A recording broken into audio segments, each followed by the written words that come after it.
అధికారాన్ని అడ్డం పెట్టుకొని అడ్డగోలుగా ఇట్లాంటివి ఆక్రమించుకున్నారు. నేను నిన్న ఖమ్మంలో తిరుగుతుంటే ఎవరున్నా అక్కడున్న మాజీ మంత్రి ఆక్రమించుకొని మొత్తం కాలువలే ఆక్రమించుకున్నాడు.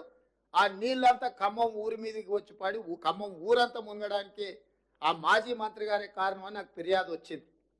వీటిని వాస్తవాలను పరిశీలించి దాని మీద కఠినమైన చర్యలు తీసుకోవడానికి అవసరమైన చర్యలు చేపట్టాలని చెప్పి రెవెన్యూ మంత్రి గారికి సూచన చేసిన. కలెక్టర్ గారికి కూడా, ఖమ్మం కలెక్టర్ గారికి కూడా నేను ఆదేశాలు ఇస్తున్నా. దాని రిలేటెడ్ ఇష్యూస్ ఏమున్నా అవి హైకోర్టులో ఉన్నాయా, లోయర్ కోర్టులో ఉన్నాయా, ఇతర శాఖల దగ్గర ఏమైనా మేనేజ్మెంట్ జరిగిందా, ఆ కబ్జాలకు సహకరించిన అధికారుల మీద చర్యలు తీసుకోవడానికి అవసరమైన చర్యలు తీసుకోవాలి. ప్రభుత్వం నుంచి అనుమతి తీసుకోవాలి. కోర్టులలో ఏమైనా కేసులు పెండింగ్ ఉంటే వాటి మీద కూడా స్పష్టమైన నిర్ణయం తీసుకోవాలి. ఎందుకంటే ఇంకా ఉపేక్షిస్తే ఇంకా అది మనల్ని కబలిస్తుంది.